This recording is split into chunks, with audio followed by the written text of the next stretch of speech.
तो आइए शुरू करते हैं संख्या पद्धति। संख्या पद्धति में सबसे पहले हम लेते हैं प्राकृत संख्याएं। प्राकृत संख्याएं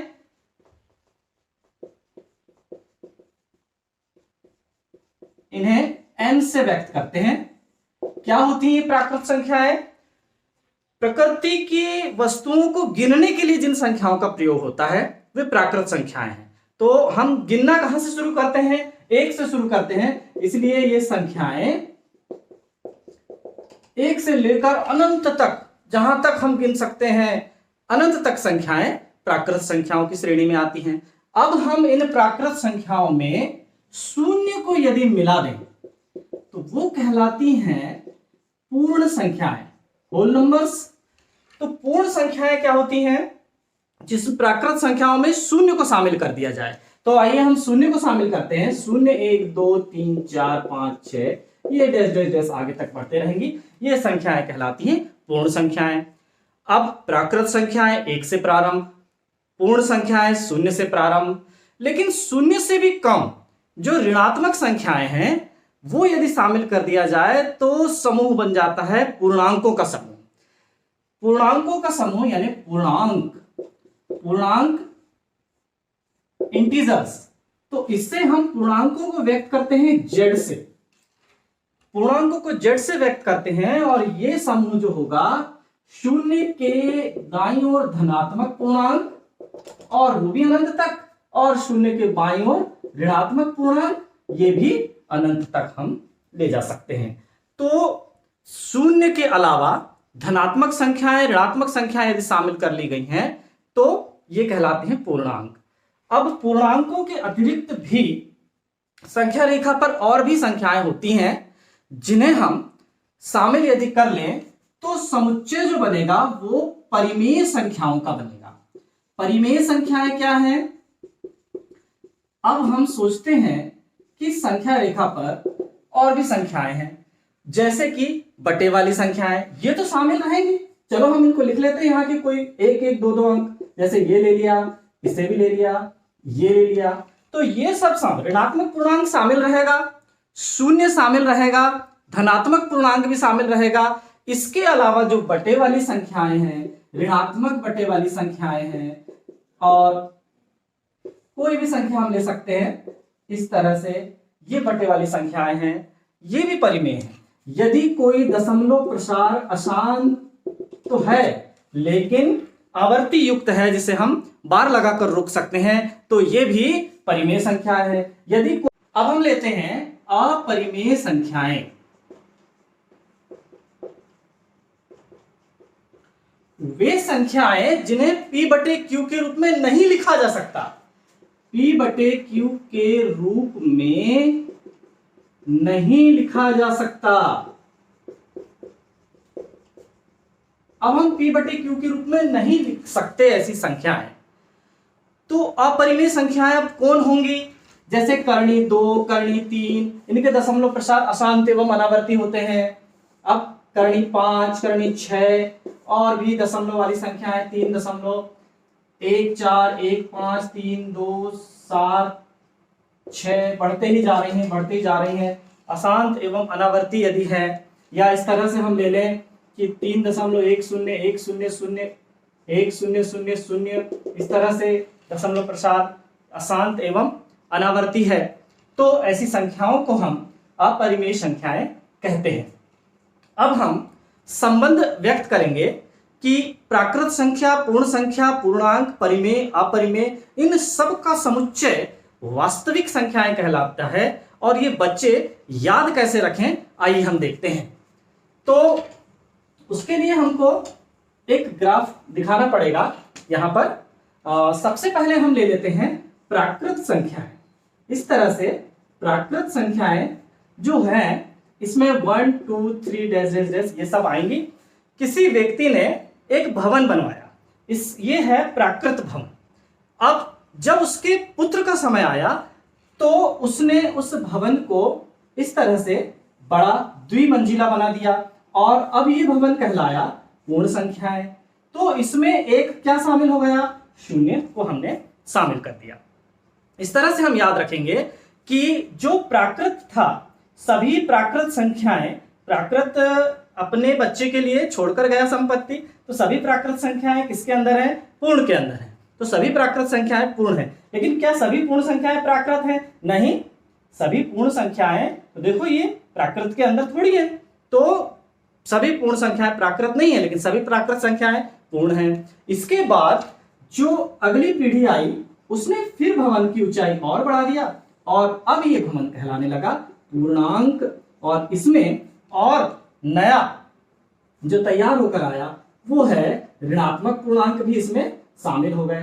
तो अब वास्तव में पूर्णांक के पास क्या क्या है? पूर्णांक के पास धनात्मक पूर्णांक है, पूर्णांक के पास शून्य है और पूर्णांक के पास ऋणात्मक पूर्णांक है। लेकिन पूर्ण के पास क्या है? पूर्ण के पास केवल शून्य है और प्राकृत संख्या है। प्राकृत के पास केवल 1 2 3 है। यानी हम ये कह सकते हैं कि जो पूर्णांक है ये पूरा पूर्णांक की ही प्रॉपर्टी का अंश है। तो अब हम देखते हैं कि पूर्णांक के बाद परिमेय, इसकी अगली पीढ़ी में हम लेते हैं परिमेय संख्याओं को। ये हमने लिया परिमेय संख्याओं को।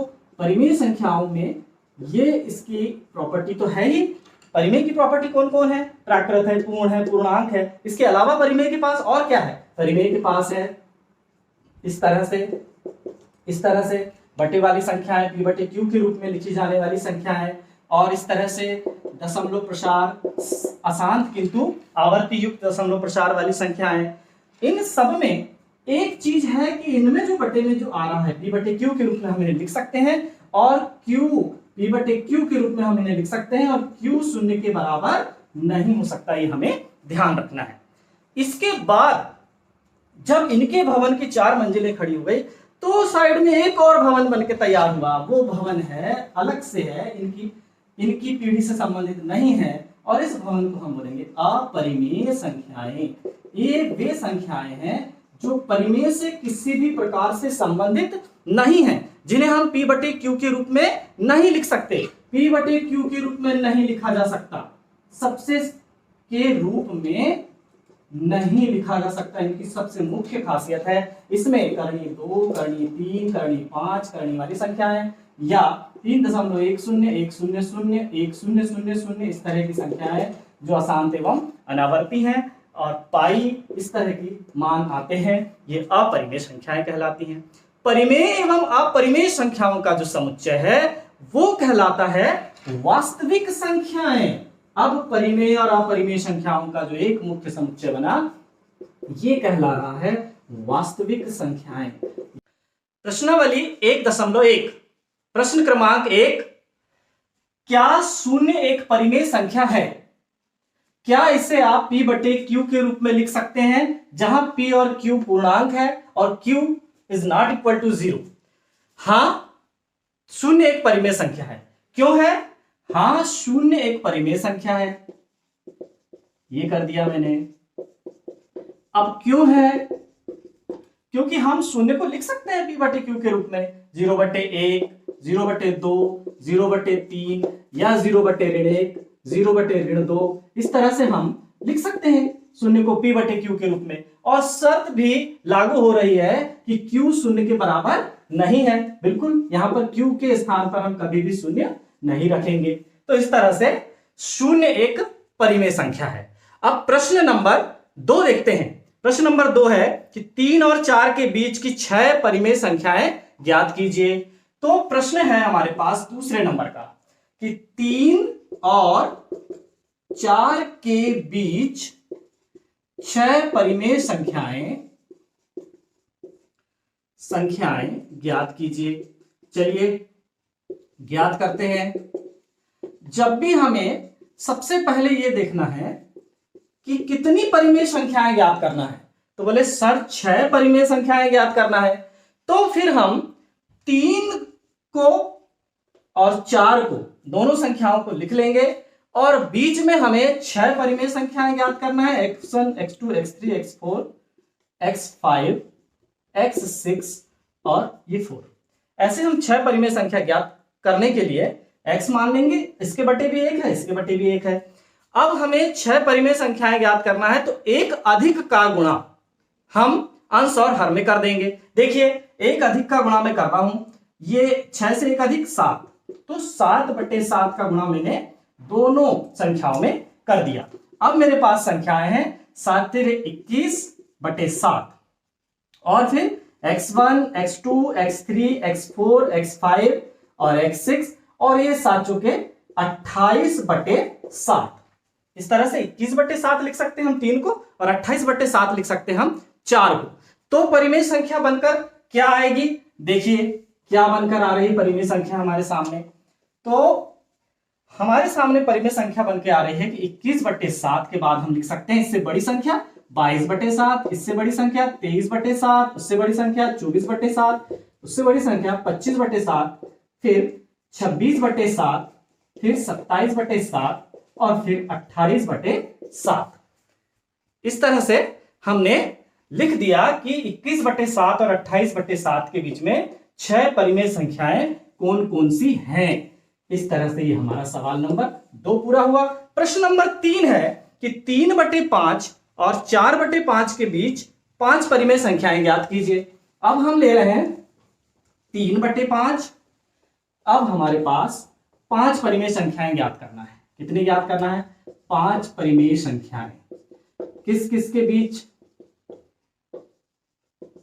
किस किस के बीच 5 परिमेय संख्याएं ज्ञात करना है? 3/5 और 4/5। ये ले लिया मैंने 3/5 और ये ले लिया मैंने 4/5। इनके बीच की 5 परिमेय संख्याओं को हम मान लेंगे x1, x2, x3, x4 और x5। तो हम ले लेंगे, चूंकि 5 परिमेय संख्याएं ज्ञात करना है और हर हमारे समान है, दोनों बातों का ध्यान रखना है कि हर समान हो तभी हमारे हर समान है और हमें 5 परिमेय संख्याएं ज्ञात करना है, इसलिए 6 का गुणा हमें अंश एवं हर में करना होगा। तो 3/5 में अंश में भी 6 का गुणा अंश हर में, और वैसे ही 4/5 के भी अंश और हर में 6 का गुणा कर देंगे। बीच में हम x1, x2, x3, x4, x5 इन्हें हम लिख देंगे। ये हमारी 5 अज्ञात संख्याएं अभी ज्ञात हो जाएंगी। अब आगे हमें प्राप्त होता है क्षेत्रीय 18 और 5 छक्का 30, 18/30 और इस तरफ हमें प्राप्त होता है 6 चौके 24/5 छक्का 30।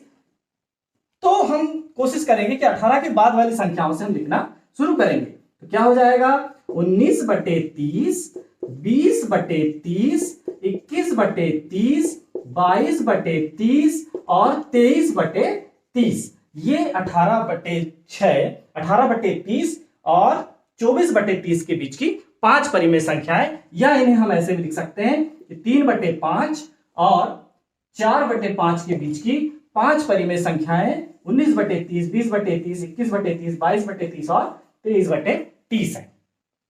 अब देखिए प्रश्न नंबर 4, नीचे दिए गए कथन सत्य हैं या असत्य?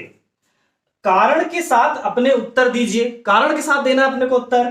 तो प्रत्येक प्राकृत संख्या एक पूर्ण संख्या होती है। ये देखिए हमने आपसे बनवाया था कि सबसे पहला जो ग्राउंड फ्लोर है वो प्राकृत है, उसके बाद फर्स्ट मंजिल पूर्ण संख्या, सेकंड मंजिल पूर्णांक और सबसे ऊपर परिमेय संख्या। तो हमें पता चला कि प्रत्येक प्राकृत संख्या एक पूर्ण संख्या है। हाँ, प्रत्येक प्राकृत संख्या किसके अंदर है? पूर्ण संख्या के अंदर है। तो यहां लिखना पड़ेगा हाँ, प्रत्येक प्राकृत संख्या एक पूर्ण संख्या होती है। अब यहां कारण में हमें क्या लिखना पड़ेगा? क्योंकि प्राकृत संख्या कौन है? 1, 2, 3 डैश डैश डैश डैश के सभी अवयव कहां से हैं? सभी अवयव पूर्ण संख्या में हैं। पूर्ण संख्या में हैं। प्राकृत संख्या के सभी अवयव या सभी अंक जो हैं वो पूर्ण संख्या में हैं। अब ऐसे ही दूसरा देखिए, प्रत्येक पूर्णांक एक पूर्ण संख्या होती है। तो ये देखिए पहली मंजिल, दूसरी मंजिल, तीसरी मंजिल पूर्णांक है। तो प्रत्येक पूर्णांक पूर्ण संख्या कैसे हो सकती है? पूर्ण संख्या तो उससे अंदर वाली मंजिल है। तो प्रत्येक पूर्णांक पूर्ण संख्या नहीं होती है। तो हल इसका क्या हो जाएगा? नहीं। क्यों नहीं? कारण हमें बताना पड़ेगा। क्योंकि ऋण 1, ऋण 2, ऋण 3 आदि ऋणात्मक पूर्णांक पूर्ण संख्याओं में नहीं है। वास्तव में कि प्रत्येक पूर्णांक एक परिमेय संख्या पूर्ण संख्या होती है क्या? पूर्णांक में जो अंक हैं, ऋण 1, ऋण 2 और ऋण 3, वो पूर्ण संख्या में कहाँ है? पूर्ण संख्या में वो नहीं है। देखिए प्राकृत में 1 2 3, पूर्ण में 0, तो पूर्ण के पास क्या है? ये गिनती है और 0 है मात्र, तो ये ऋणात्मक वाले पूर्णांक उसके पास नहीं है, ऋणात्मक वाली संख्याएं पूर्ण संख्या के पास नहीं है। तो हम लिख सकते हैं कि ये पूर्ण संख्या के अवयव नहीं है, इस तरह से। अब आगे आया, प्रत्येक परिमेय संख्या एक पूर्ण संख्या होती है क्या? ये हल देखिए कि परिमेय संख्या तो भैया सबसे ऊपर वाली मंजिल है, वो किसी के अंदर है ही नहीं। तो प्रत्येक परिमेय संख्या एक पूर्ण संख्या होती है क्या? नहीं। कारण बताइए। कारण में हम बता सकते हैं कि भाई यहां पर देखिए पूर्ण संख्या के पास क्या है? केवल शून्य है और गिनती वाली संख्याएं हैं, शून्य है और प्राकृत संख्याएं हैं, जबकि नहीं, क्योंकि पूर्ण संख्या में ये है 1/2, ऋण 3/5 या 0.333333, इस तरह की संख्याएं आदि संख्याएं नहीं है, जो कि परिमेय संख्या के जो अवयव हैं वो पूर्ण संख्या में नहीं है।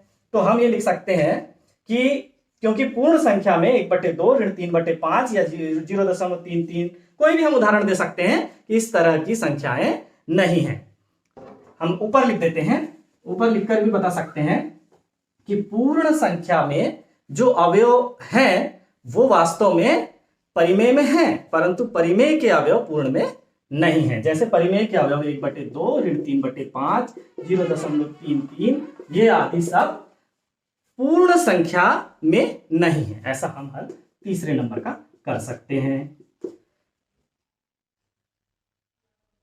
एक्सरसाइज 1.2 में उदाहरण 3 है, संख्या रेखा पर करणी 2 का स्थान निर्धारण को निरूपित कीजिए।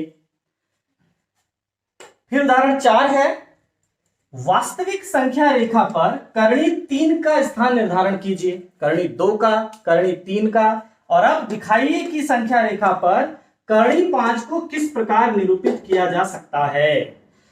तो आइए अब हम इन तीनों प्रश्नों को एक ही हल से कैसे, एक ही रचना से हल करेंगे वो देखते हैं। तो हम सबसे पहले एक इकाई स्केल की सहायता से, हमने जो एक इकाई लिया है उसी एक इकाई को हम माप लेंगे और उतनी ही एक इकाई का लंब हम चांदे की सहायता से ये यहां पर खींच सकते हैं। यहां पर मैं सीधे लंब खींच ले रहा हूं, ये मैंने एक इकाई का लंब खींच दिया। अब हमें पता चला कि ये है एक इकाई और ये लंबाई भी है एक इकाई।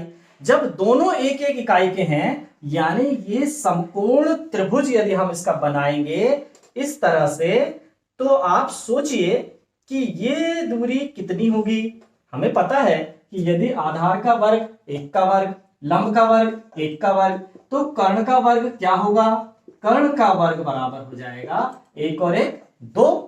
तो कर्ण बराबर क्या होगा? कर्ण बराबर होगा करणी 2। ये तो बहुत अच्छी बात है, हमें करणी 2 लंबाई मिल गई जिसकी हमें खोज थी। करणी 2 लंबाई यदि हमें मिल गई तो हमारा पहला सवाल हल हो गया कि संख्या रेखा पर करणी 2 का स्थान निर्धारण कैसे करेंगे। जब हमें करणी 2 लंबाई मिल गई है तो उसे हम इस तरह से प्रकार की सहायता से ये नाप लेंगे और जैसे ही हम इसे संख्या रेखा पर उतारेंगे तो वो लंबाई करणी 2 कहलाएगी। यदि सवाल केवल करणी 2 का आता तो हमें ऐसा करते हम। चलो हम देख लेते हैं। ये हमने इस संख्या रेखा पर इस तरह से हम करणी 2 का स्थान निर्धारण कर सकते हैं। इस दूरी को हम करणी 2 नाम दे देंगे। ये बिंदु ए दे दीजिए आप। अब हम देखते हैं कि हमें करणी 3 का स्थान निर्धारण इसी सवाल से करना है। तो यदि करणी 3 के लिए आएगा ये सवाल तो हमें ये चाप काटने की आवश्यकता नहीं होगी, हमें इस बिंदु बी से आगे बढ़ना है। हम इस बिंदु बी पर फिर 90 अंश का कोण बनाएंगे। अब हम 90 अंश का कोण बनाते हुए फिर से, अब देखिए ये एक इकाई की लंबाई हमें पता चल गई है, उसी 90 अंश का कोण बनाते हुए एक इकाई की लंबाई का फिर से हमने लंब खींच दिया है। किस पर? बिंदु बी पर। कहां पर 90 अंश का कोण बना? ये बना। अब ये 90 अंश का कोण बना, तो ये लंबाई कितनी थी, करनी 2, ये लंबाई कितनी है 1, तो ये लंबाई कितनी होगी, करनी 2 का वर्ग हमें पता है कितना है 2, 1 का वर्ग कितना है 1, तो करनी 2 का वर्ग 2 और 1 का वर्ग 1, तो कर्ण का वर्ग बराबर कितना हो गया 3, तो कर्ण बराबर कितना हो जाएगा करनी 3, तो ये लंबाई कितनी है करनी 3 है। वास्तव में ये सर्पिल विधि है, हम पूरा एक सर्पिल तैयार करके आगे हम बढ़ते ही जाएंगे। इस करनी 3 पर फिर हम 90 अंश का कोण यदि बनाते हैं, ये 90 अंश का कोण फिर मैं बनाता हूं इसमें, और 90 अंश का कोण बनाते हुए अभी मैं स्केल की सहायता से ही खींच रहा हूं लंब, तो ये 90 अंश का कोण बनाते हुए मैंने ये फिर से 1 इकाई का लंब खींचा। 1 इकाई लंबाई में पहले नाप लेता हूं इस तरह से, और इस 1 इकाई लंबाई का फिर से मैंने लंब खींच दिया। अब ये जो लंब है ये बिंदु C और ये वाला बिंदु हमें देंगे D। अब हम जैसे ही इसे मिलाते हैं O से, या सॉरी शून्य बिंदु से ये मिलाया, तो इस तरह से ये बिंदु D की लंबाई कितनी हो जाएगी करनी 2 करनी 3, ये थी करनी 1 करनी 2 करनी 3, अब ये क्या आ गया करनी 4, क्रमशः इसी तरह की लंबाइयां आती जाएंगी। यदि हम अब इस करनी 4 पर भी 90 अंश का कोण बनाते हैं, तो करनी 4 पर 90 अंश का कोण बनाते हुए 1 इकाई लंबाई जैसे ही हम खींचते हैं, तो ये लंबाई आ जाती है हमारी 1 इकाई, और ये करनी 4 का वर्ग 4, 1 का वर्ग 1, तो 5 हो गया कर्ण का वर्ग, तो ये कर्ण कितना हो जाएगा, वास्तव में ये लंबाई हो जाएगी हमारी करनी 5। अब हमारे पास जब करनी 5 लंबाई है, जब हमारे पास करनी 5 लंबाई है, तो करनी 5 का संख्या रेखा पर हम निर्धारण कर देंगे। जब हमारे पास करनी 3 लंबाई है, तो हम करनी 3 का संख्या रेखा पर निर्धारण कर देंगे। प्रश्न में जो पूछा जाएगा हम उसकी तरह बर्ताव करेंगे। अब हमें करनी 5 को संख्या रेखा पर निरूपित करना है। इस तरह से मैंने प्रकार फैला लिया, और इस तरह से जब मैं उसे संख्या रेखा पर निरूपित करूंगा, तो ये यहां पर देखिए ये करनी 5 आ गया। ये बिंदु हमारा E था, और ये करनी 5 जहां पर आकर मिला, ये बिंदु हमारा F था। हम चाहें तो करनी 3 को भी संख्या रेखा पर निरूपित कर सकते हैं। करनी 3 तक ही सवाल को करना पड़ेगा, आगे 4 और 5 करने की आवश्यकता नहीं है। इसका संख्या रेखा करनी 3 लंबाई है, हमें पता चला कि ये लंबाई करनी 3 है। इसको हम जब संख्या रेखा पर निरूपित करेंगे तो ये इस तरह से आएगी। हमें पता भी है कि करनी 3 का लगभग मान जब हम लेते हैं तो 1.732 होता है, तो उसे हम इस तरह से दर्शा देते हैं। अब करनी 5 जो करनी 4 को यदि हम लाते तो वो 2 पर आता, करनी 5 2 से आगे आया है। इस तरह से हम सर्पिल विधि से करनी 2 करनी 3 या करनी 5 का संख्या रेखा पर निर्धारण कर सकते हैं। प्रश्नावली 1.3 उदाहरण नंबर 6, दिखाइए कि 3.142678 एक परिमेय संख्या है। दूसरे शब्दों में 3.142678 को P/Q के रूप में व्यक्त कीजिए, जहां P और Q पूर्णांक हैं और Q बराबर नहीं है 0 के। हाँ, हम इस संख्या को दशमलव संख्या को P/Q के रूप में व्यक्त कर देंगे और हमें पता चल जाएगा कि यह एक परिमेय संख्या है। तो हल देखते हैं। 3.142678 मैंने लिख दिया, और हमने अब अंश में दशमलव हटा के पूरी संख्या को लिख दिया। 3142678 पूरी संख्या को लिख दिया, और हर में अब क्या लिख रहा हूँ मैं, अंश में मैंने लिख दिया 3142678, और हर में लिख रहा हूँ दशमलव के स्थान पर 1, और उसके बाद 1 2 3 4 5 6 संख्याएं हैं, तो 6 शून्य। दशमलव के स्थान पर 1 और 6 अंक हैं उसके बाद, तो 6 शून्य लगा दिया। बहुत आसान है। इस तरह से ऊपर जो संख्या बनी 31,42,678 बटे 10 लाख, यह P/Q के रूप में है। क्योंकि यह P/Q के रूप में यह संख्या, अतः यह एक परिमेय संख्या है। अब आगे देखते हैं उदाहरण नंबर 8। दिखाइए कि 1.272727 डैश डैश डैश डैश आगे भी 2727 है, बराबर हम उसको लिख सकते हैं 1.27 का बार, क्योंकि बार बार है 27, तो 1.27 बार को P/Q के रूप में व्यक्त किया जा सकता है। हाँ, हम ये बता सकते हैं कि इसे P/Q के रूप में व्यक्त किया जा सकता है, जहाँ P और q पूर्णांक है और q बराबर नहीं है शून्य के। बिल्कुल कर सकते हैं। हम इस पूरी संख्या को मान लेंगे x। तो इस संख्या के बराबर जो बार वाली संख्या है हम उसे मान लेंगे x बराबर 1.27 बार। तो क्या हम पहले वाले 27 से भी जाएंगे तो अनंत बार है, और दूसरे वाले 27 से भी चलेंगे हम तो अनंत बार है। तो हम अगले स्टेप में क्या करते हैं, x बराबर ऐसा भी लिख सकते हैं, x बराबर 1.2727 बार। ये हमने सेकंड नंबर के 27 पे बार लगा दिया। दोनों पक्षों में 100 का गुणा कर दिया। 100 का गुणा क्यों? क्योंकि दशमलव को बार के पास पहुंचाने के लिए एक दो संख्या पार करना है, और दो संख्या पार करना है यानी दो शून्य वाली संख्या का गुणा करना है। दो शून्य वाली संख्या 100 का हम दोनों पक्षों में गुणा कर देंगे। तो ये हो गया 100x बायां पक्ष, और दायां पक्ष हो जाएगा 127.27। अब हमारा जो पहला समीकरण था x बराबर 1.27 बार, और दूसरा समीकरण है 100x बराबर 127.27 बार। तो समीकरण 2 में से समीकरण 1 को हम घटा देंगे, तो 100x में से 1x जाएगा तो बचेगा 99x, और वैसे ही 127 में से 1 जाएगा तो 126, और 27.27 बार में से 0.27 बार घटेगा तो बचेगा सीधे 1.27 बार घट जाएगा तो सीधे बचेगा 126। तो 99x बराबर 126, तो x बराबर 126/99। 126/99 को जब हम 9 से काटेंगे तो x बराबर होगा 14/11, जो कि वास्तव में p/q के रूप में है, और यह एक परिमेय संख्या है। आगे हम देखते हैं प्रश्नावली का प्रश्न क्रमांक 1। निम्नलिखित भिन्नों को दशमलव के रूप में लिखिए और बताइए कि प्रत्येक का दशमलव प्रसार किस प्रकार का है। हम सबसे पहले लेते हैं 36/100। 36/100 मतलब हर में जो 100 है उसका भाग अंश के 36 पे हम देना है।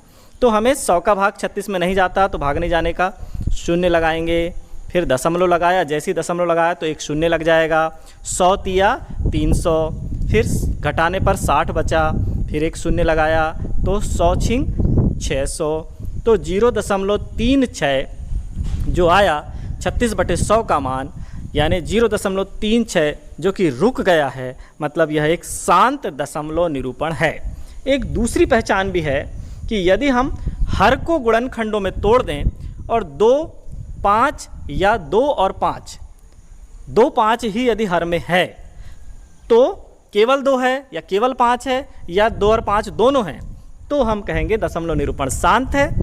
2 और 5 के अलावा और कोई गुणनखंड यदि हर में आता है तो हम देखकर ही बता देंगे कि यह दशमलव निरूपण अशांत है। तो देखिए ऐसे ही हम 1/11 को कर देंगे। 11 के गुणनखंड से ही पता चल रहा है कि यह एक अशांत दशमलव निरूपण है। फिर भी हम भाग दे देते हैं। 11 का भाग जब हम 1 में देंगे, भाग नहीं जाने का शून्य, और फिर दशमलव लगाया तो एक शून्य और लगा, फिर भी भाग नहीं जा रहा है 10 में, तो फिर भाग नहीं जाने का शून्य। अब हो गया 100, तो 11 नम्मा 99, और बचा 1, और फिर उतारे शून्य, पर शून्य उतारने पर भी 10 हुआ, और उसके बाद फिर भी भाग नहीं जा रहा है तो फिर एक शून्य उतारे, भाग नहीं जाने का शून्य यहाँ आया। इस तरह से 0.09090909 आगे बढ़ते ही जाएगा। तो हम इसे बार के रूप में लिख सकते हैं 0.09 बार। चूंकि इसे बार लगाकर रोका गया, मतलब यह दशमलव निरूपण अशांत है, और अशांत को हमने बार लगाया है तो ये अशांत और आवर्ती युक्त है, क्योंकि रोक लिया गया है। अशांत को यदि रोक लिया जाए तो अशांत आवर्ती दशमलव निरूपण कहलाता है। इसी प्रकार हम 4 सही 1/8, 3/13, 2/11 और 229/400 को भी हल कर सकते हैं। इसके बाद हम आ जाते हैं, अब हम किसी वास्तविक संख्या या हम कह दें कि दशमलव वाली संख्याओं को संख्या रेखा पर निरूपित करना सीखेंगे। जैसे हमारे पास मान लो संख्याएं हैं, करणी 3.5 को संख्या रेखा पर निरूपित कीजिए, या करणी 9.3 को संख्या रेखा पर निरूपित कीजिए। तो उसके लिए हम एक नई विधि का इस्तेमाल करेंगे। अब इस विधि में हमें क्या करना है, यदि हमारे पास करणी x है और उसे संख्या रेखा पर निरूपित करना है, तो हमें सबसे पहले उस करणी x, एक बिंदु ले लिया हमने, बिंदु A, जिसे मूल बिंदु 0 है जो, और 0 से करणी x लंबाई ऋणात्मक दिशा में हम ले लेते हैं। ये देखिए, मैं करणी x लंबाई ऋणात्मक दिशा में ले रहा हूं।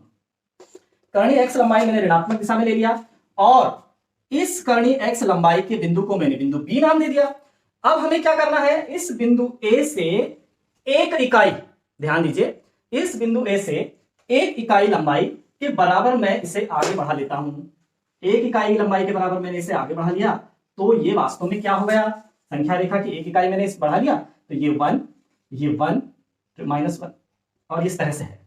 तो हम इसे एक इकाई आगे बढ़ा लिए, तो ये पूरी लंबाई क्या हो जाएगी, x धन 1 हो जाएगी। ये पूरी लंबाई कितनी हो जाएगी, x धन 1। और जब हम इसका अर्धक लेंगे, इसे प्लेन ही रहने दें, जब हम इस बिंदु 1 से लेकर 1 बिंदु C है, यानी जब हम BC का लंब समद्विभाजक करेंगे तो वो किस तरह से आएगा देखते हैं।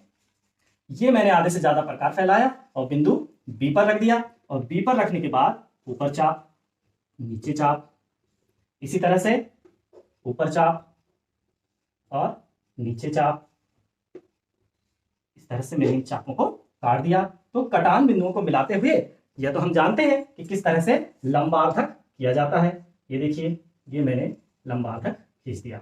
ये जो लंबार्धक खींचा ये बिंदु D पर मिलेगा। तो हमें पता चल गया कि BD वास्तव में किसके बराबर है, CD के बराबर है। BD CD के बराबर है।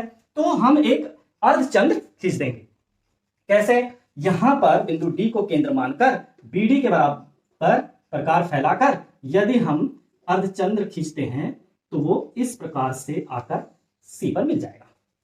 और इस तरह ये बिंदु A से जैसे ही हम लंब खींचेंगे तो ये लंब ही कर्णी X कहलाएगा। ये लंब जो दूरी है AE, यही दूरी कर्णी X कहलाती है। तो बहुत आसान है। हमने क्या किया, हमने जितनी भी कर्णी के अंदर जो भी मान है उससे हमने शून्य से बाईं ओर लिया और एक इकाई दाईं ओर बढ़े, और उसके बाद हमने उसका क्या किया, लंब समद्विभाजक किया। लंब समद्विभाजक पर बिंदु A जो कि मूल बिंदु है, मूल बिंदु से लंब खींच दिया, तो ये अर्धवृत्त पर बिंदु A पर काटता है। AE दूरी ही कर्णी X है। अब हम कर्णी X के स्थान पर कर्णी 9.3 ले सकते हैं, 9.3, या कर्णी 3.5 भी ले सकते हैं। अब हम इसी मेथड से कर्णी 3.5 का संख्या रेखा निरूपण देखेंगे। वास्तविक संख्या कर्णी 3.5 का संख्या रेखा पर निरूपण हम कैसे करेंगे। तो देखिए, सबसे पहले हमने ये मूल बिंदु 0 से लिया, इस बिंदु का नाम A दे दिया, और अब हम 0 से, चूंकि हमें कर्णी 3.5 का संख्या रेखा पर निरूपण करना है, इसलिए 3.5 इकाई बाईं ओर लंबाई ले लिया। ये 3.5 इकाई लंबाई ले लिया और एक इकाई लंबाई A के आगे लिया, तो इस बिंदु को नाम दे देता हूं मैं B, और एक इकाई जो लंबाई मैं आगे की ओर ले रहा हूं ये लंबाई हो जाएगी, ये एक इकाई लंबाई ये ले लिया, इस बिंदु को नाम दे दिया मैंने C।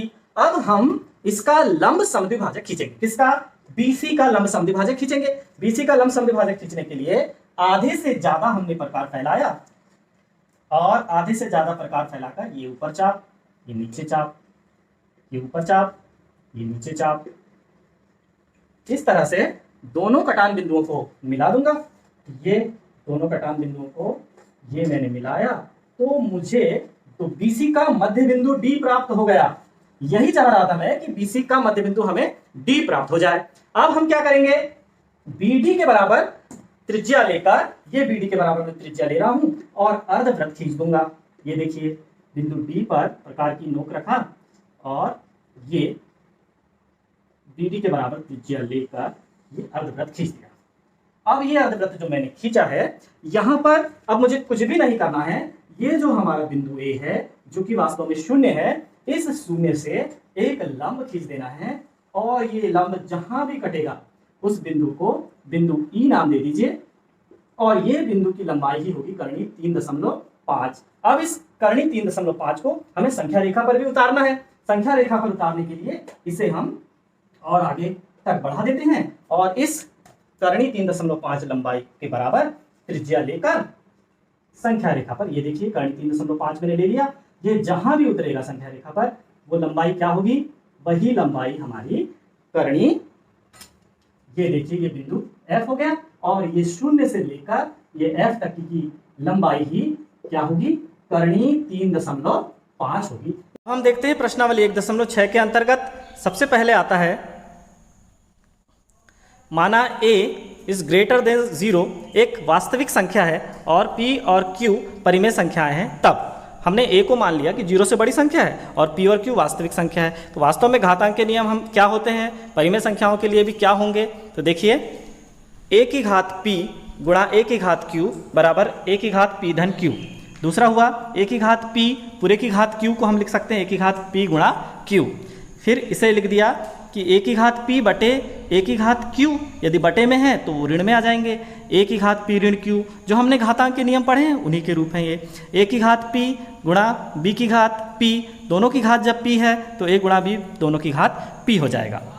इसी से हम यदि प्रश्न हल करना शुरू करें तो ज्ञात कीजिए 64 की घात 1/2, हमारे पास है 64 की घात 1/2 को हम यदि हल करेंगे तो क्या हो जाएगा, 64 को लिख सकते हैं 8 की घात 2 और पूरे की घात 1/2। तो 1/2 को हम देखो a की घात, ये देखिए a की घात p और पूरे की घात q को हम लिख सकते हैं a की घात p गुणा q। तो वैसे ही हमने p और q के रूप में 2 और 1/2 है, तो दोनों को जब काट देंगे तो 8 की घात 1 मतलब आ जाएगा 8।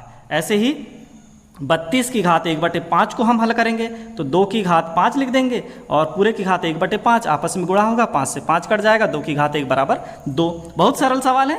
125 की घात 1/3 को क्या लिखेंगे, 125 मतलब 5 गुणा 5 गुणा 5 यानी 5 की घात 3, तो 5 की घात 3 गुणा 1/3 तो 3 से 3 कट जाएगा, 5 की घात 1 बराबर 5 आ जाएगा। इसी तरह से प्रश्न नंबर 2 देखिए। प्रश्न नंबर 2,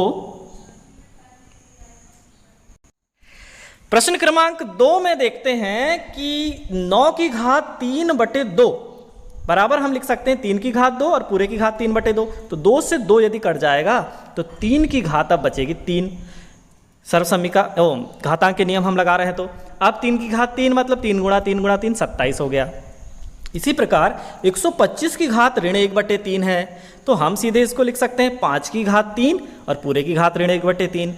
तो जब आपस में गुणा होगा, अब चूंकि ये परिमेय संख्याओं का वास्तविक संख्याओं का के लिए लागू है, इसलिए हम 3 गुणा ऋण 1/3 लिख देंगे, तो ये ऋण चिन्ह रह जाएगा और 5 की घात अब सीधे ऋण 1 रह जाएगी, जिसे हम 1/5 लिख देंगे। प्रश्न क्रमांक 3 है कि 2 की घात 2/3 गुणा 2 की घात 1/5, तो उसे हम हल कर देंगे 2 की घात 2/3 धन 1/5। आधार समान होने पर गुणा में घातें जुड़ जाती हैं, देखिए कैसे जुड़ेंगी। अब हमारे हर समान नहीं है इसलिए आसानी से नहीं जुड़ेंगी, हमें हर में 3 और 5 का लघुत्तम समापवर्ती लेना पड़ेगा जो कि 15 है। तो दोनों के हर में 15 लाने का प्रयास करेंगे, तो पहले अंक में पहली संख्या में 5/5 का गुणा, दूसरी संख्या में 3/3 का गुणा, तो 2 की घात हमें प्राप्त हुई 10/15 धन 3/15, जिसे हम लिख सकते हैं 2 की घात 13/15। 10 और 3 जुड़ जाएंगे और 15 का एलसीएम 15। इसी तरह से 11 की घात 1/2 और 11 की घात 1/4 आधार समान होने पर भाग में घातें घट जाती हैं, तो 11 की घात 1/2 ऋण 1/4 हो जाएगा।